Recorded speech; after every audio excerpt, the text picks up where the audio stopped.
بحبنا للدعوة لله رب العالمين تطير. بسم الله الرحمن الرحيم. Assalamualaikum warahmatullahi wabarakatuh.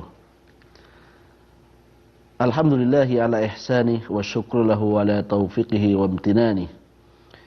Asyhadu an la ilaha illallah ta'ziman li sya'nih wa asyhadu anna Muhammadan abduhu wa rasuluhu adda'i ila ridwanih.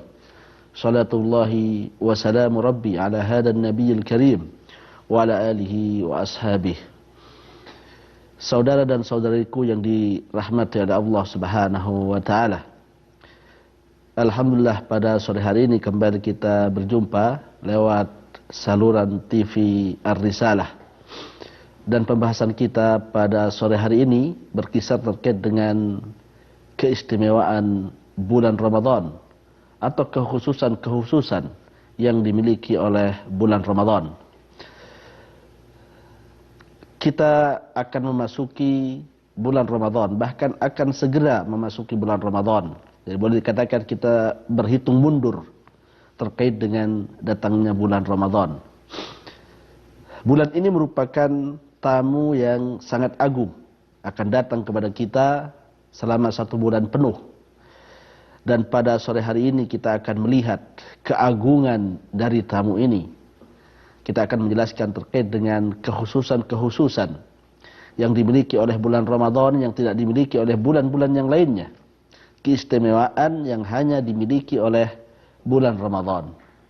Semoga dengan pembahasan ini menjadikan kita lebih bersemangat, ya, lebih termotivasi untuk menyambut datangnya bulan Ramadan, dan yang terpenting adalah menyiapkan planning dan rencana-rencana untuk memanfaatkan bulan ini dengan sebaik-baiknya agar kemudian mendapatkan keutamaan-keutamaan dan kekhususan-kekhususan yang akan kita jelaskan pada sore hari ini. Ikhwan dan akhwat kaum muslimin dan kaum muslimat yang dirahmati oleh Allah Subhanahu wa taala. Di antara kekhususan dari bulan Ramadan adalah bahwa bulan ini merupakan bulan diturunkannya Al-Qur'an. Jadi Al-Qur'an yang merupakan kitab suci dari umat Islam, kitab yang paling mulia, mukjizat Rasulullah sallallahu alaihi wasallam yang abadi sampai hari kiamat, diturunkan oleh Allah Subhanahu wa taala di bulan yang mulia ini. Dan ini dijelaskan dengan sangat jelas oleh Allah Subhanahu wa taala dalam Al-Qur'an. Allah Subhanahu wa taala berfirman, "Syahrul Ramadan alladzi unzila fihi al-Qur'an hudan lin-nasi wa bayyinatin minal huda wal furqan." Bulan Ramadan yang diturunkan di dalamnya Al-Qur'an sebagai petunjuk, hudan lin-nasi wa bayyinatin minal huda wal furqan, sebagai petunjuk bagi manusia, sebagai pedoman hidup bagi mereka, dan juga sebagai penjelas terkait dengan syariat Allah Subhanahu wa taala, dan terkait dengan dan merupakan pembeda antara kebenaran dan kebatilan, pembeda antara tauhid dan syirik dan lain sebagainya. Dari Al-Qur'an yang mana merupakan kitab suci yang paling sakral yang dimiliki oleh kaum muslimin dan merupakan kitab suci pamungkas yang diturunkan oleh Allah Subhanahu wa taala kepada Nabi Muhammad sallallahu alaihi wasallam, diturunkan di bulan Ramadan. Dan para ulama kita ketika menjelaskan terkait dengan ini, mereka mengatakan bahwa yang dimaksudkan bahwasannya Al-Qur'an diturunkan kepada manusia, diturunkan di bulan Ramadan. Yang pertama kata mereka bahwa yang dimaksud dengan diturunkan adalah ibtida'u nuzulihi, yaitu mulai diturunkan kepada manusia di bulan Ramadan. Jadi permulaan dari turunnya Al-Qur'an adalah di bulan Ramadan. Sebagian yang lain mengatakan tidak. Yang dimaksud dengan diturunkannya Al-Qur'an di bulan Ramadan adalah ketika Allah Subhanahu wa taala menurunkan Al-Qur'an sekaligus, ya, dari Lauhul Mahfud di langit dunia, yang kemudian dari langit dunia diturunkan oleh Jibril kepada Nabi Muhammad SAW secara bertahap selama 23 tahun. Ini adalah pemaparan para ulama kita. Namun inti dari pembahasan ini adalah bahwa bulan Ramadan menjadi lebih mulia, lebih utama, dan memiliki kekhususan dibandingkan dengan bulan-bulan yang lain, bahwa bulan tersebut adalah bulan diturunkannya Al-Quran, baik menurut perspektif para ulama kita yang bahwa awwalun nuzulihi, bahwa pertama kali diturunkan Al-Quran di bulan Ramadan, atau diturunkan satu kaligus ke langit dunia dari Lauhul Mahfuz dan kemudian diturunkan kepada Nabi Muhammad sallallahu alaihi wasallam. Oleh karena itu, karena kekhususan ini dan keistimewaan ini, salah satu di antara nama bulan Ramadan adalah Syahrul Quran. Dan salah satu di antara ibadah yang sangat dianjurkan di bulan Ramadan adalah banyak-banyak berinteraksi dengan Al-Quran, dengan membacanya. Ya, bahkan Rasulullah SAW, sebagaimana dalam hadis Abdullah bin Abbas radhiyallahu taala, bahwa beliau melakukan tadarus Al-Quran bersama Jibril ketika bulan Ramadan datang. Sebagaimana hadis dari Abdullah bin Abbas, kana Rasulullah SAW ajwadan nas wa ajwadu ma yakunu fi Ramadan, ya, bahwa Rasulullah SAW merupakan orang yang paling dermawan, dan kedermawanan itu akan bertambah ketika datang bulan Ramadan, ya. Hina atahu Jibril, ketika datang kepadanya malaikat Jibril, fayatadarasul Quran, yaitu untuk mengkaji, membaca Al-Quran yang telah diturunkan oleh Jibril kepada Nabi kita Muhammad sallallahu alaihi wasallam. Maka para ulama kita di kalangan para sahabat, para tabi'in dan para atba'ut tabi'in, ulama yang terdahulu, banyak memanfaatkan bulan Ramadan untuk membaca kitab suci Al-Quran, menghatamkannya berkali-kali selama bulan Ramadan itu datang. Ini adalah kekhususan yang pertama.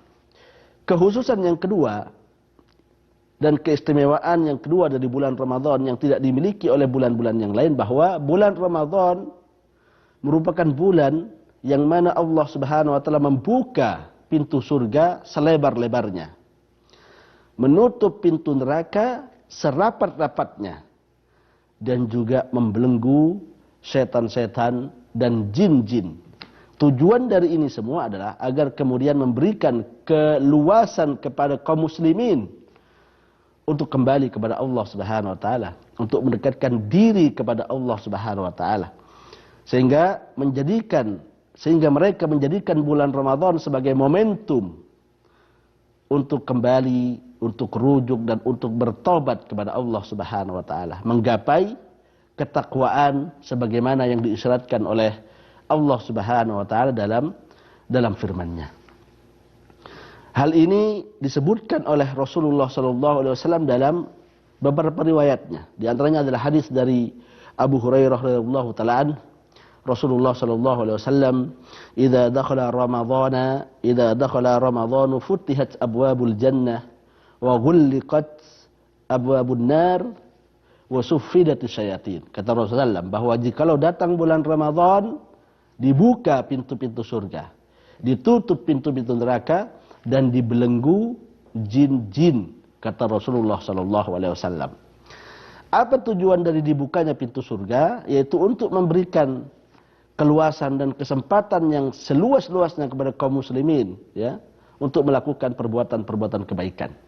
Karena semua perbuatan kebaikan pada waktu itu, yaitu pada bulan Ramadan, dianjurkan untuk diperbanyak.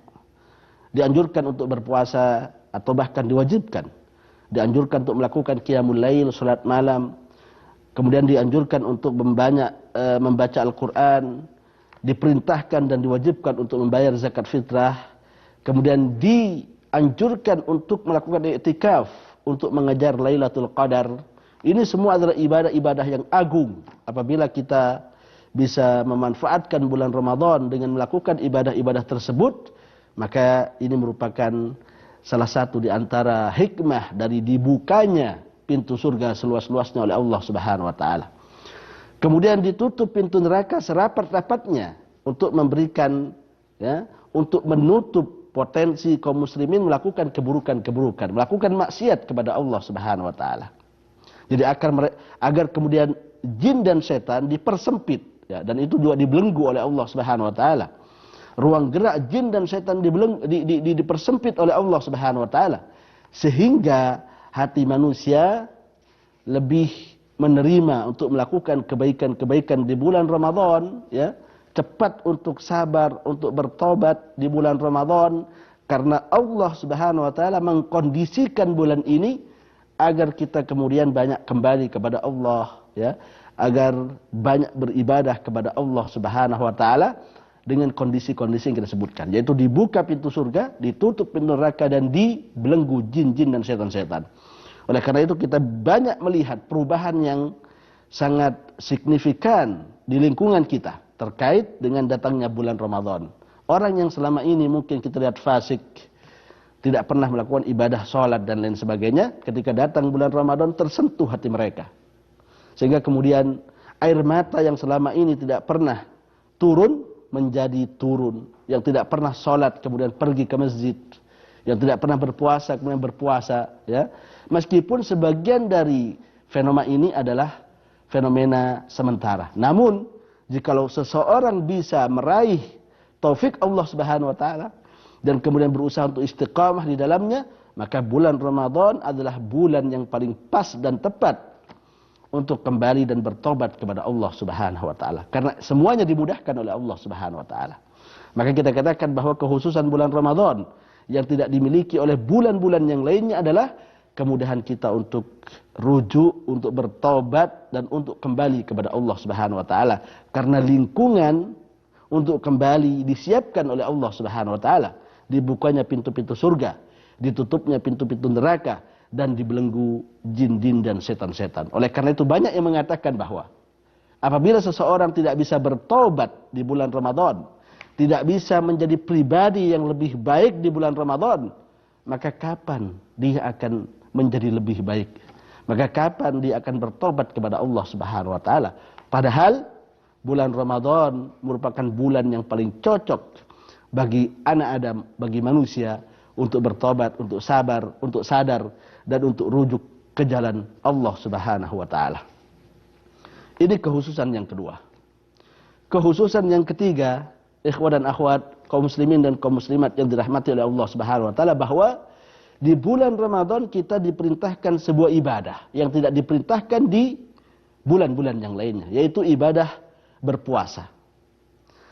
Ya, keistimewaan dari ibadah ini bahwa berpuasa di bulan Ramadan adalah kewajiban. Bahkan hukumnya adalah fardu ain. Semua kaum muslimin diwajibkan untuk melakukan ibadah ini, khususnya yang sudah balik, seorang muslim, ya, yang balik, yang mukim, tidak sedang melakukan safar, dan bagi wanita yang tidak sedang nifas dan haid, maka wajib baginya untuk melakukan ibadah ini.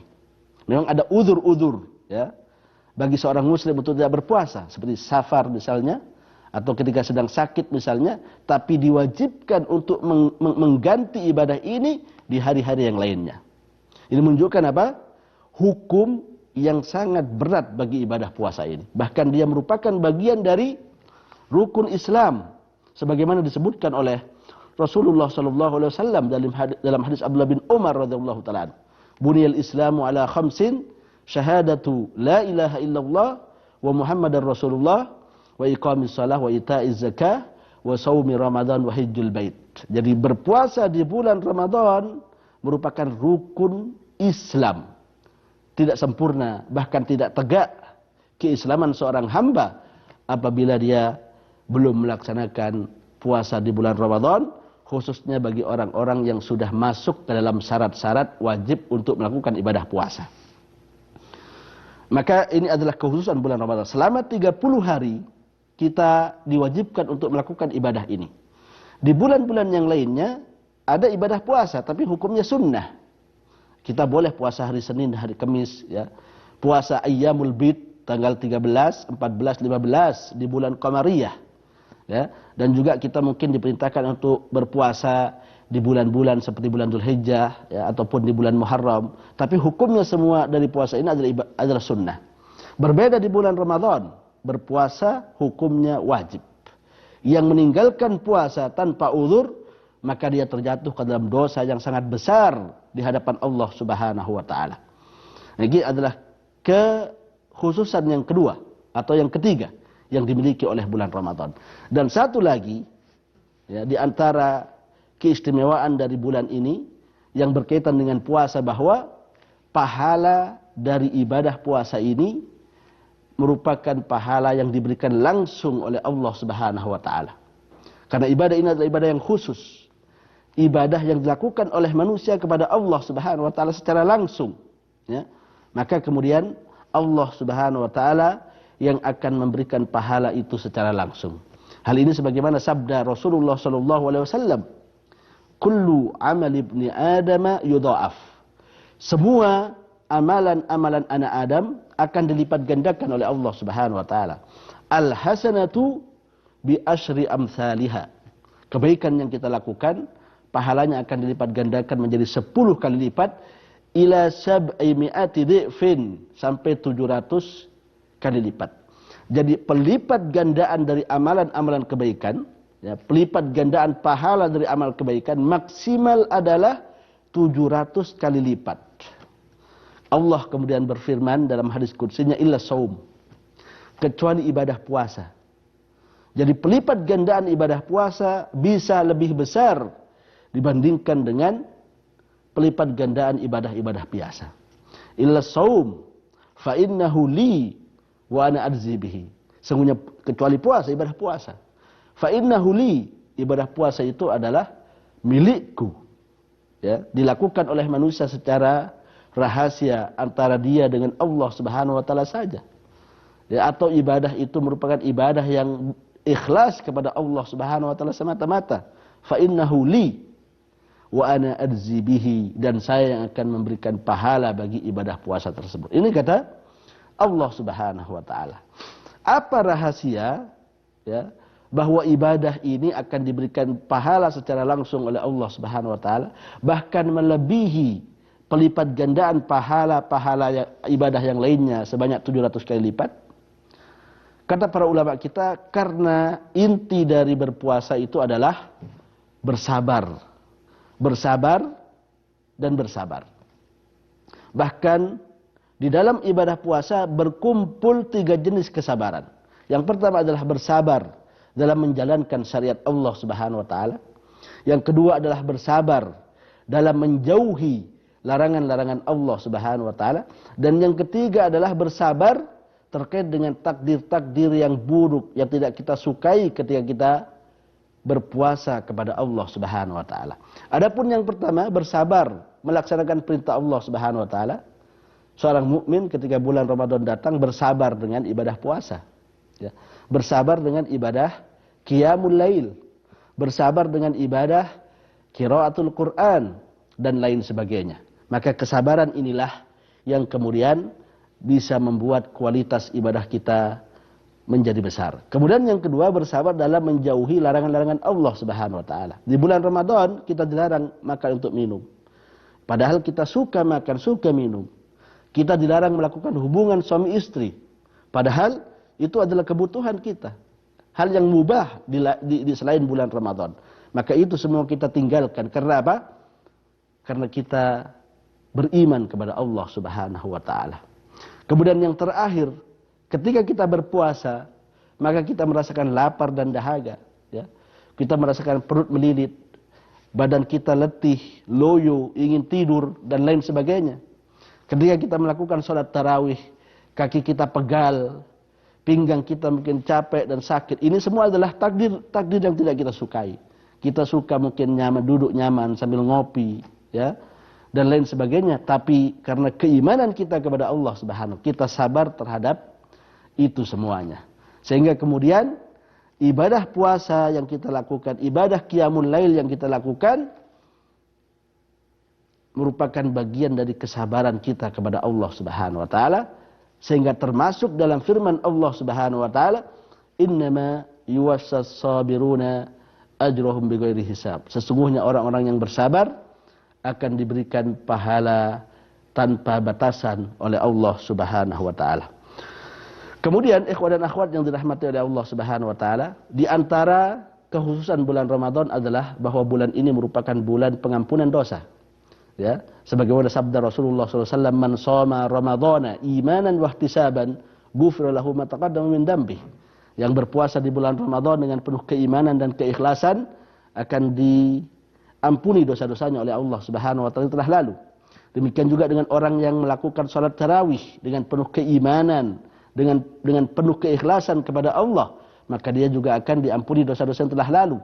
Demikian juga orang yang memakmurkan malam Lailatul Qadar dengan berbagai macam ibadah, maka dia juga akan diampuni oleh Allah Subhanahu wa taala dari dosa-dosa yang telah lalu. Jadi ini 3 keutamaan yang akan dimiliki oleh orang yang hidup di bulan Ramadan serta melakukan ibadah-ibadah yang diperintahkan oleh Allah Subhanahu wa taala. Memang di hari-hari biasa ada pengampunan dosa.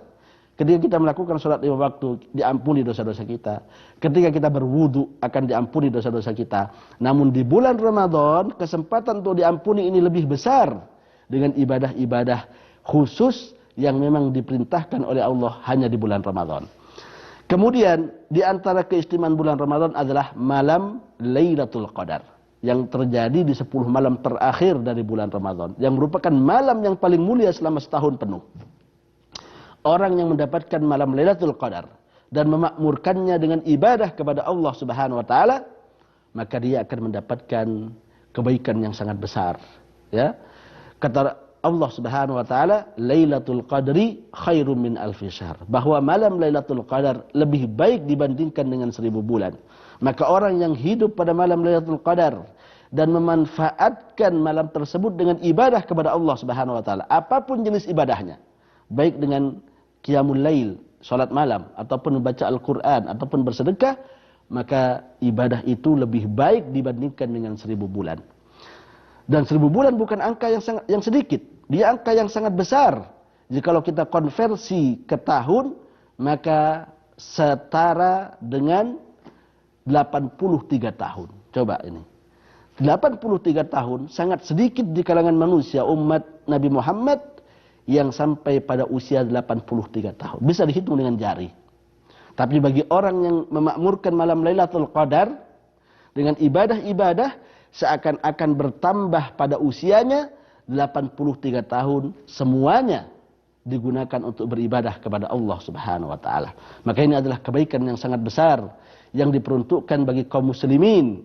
Oleh karena itu perlu bagi kita untuk melakukan persiapan-persiapan dan juga merencanakan rencana-rencana, memakmurkan dan memanfaatkan bulan ini dengan sebaik-baiknya, sehingga kebaikan-kebaikan yang Allah persiapkan di bulan ini bisa kita raih, bisa kita dapatkan, dan kita keluar dari bulan Ramadan menjadi pribadi-pribadi yang bertakwa kepada Allah, orang yang soleh kepada Allah Subhanahu wa taala.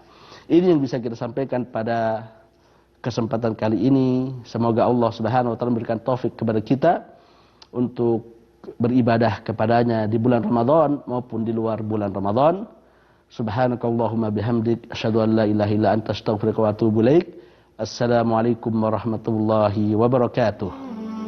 طيب الحياة بحبنا للدعوة لله رب العالمين. طيب الحياة بحبنا للدعوة لله رب العالمين. تطيب أسعد قلوبا بالهداية والتقى.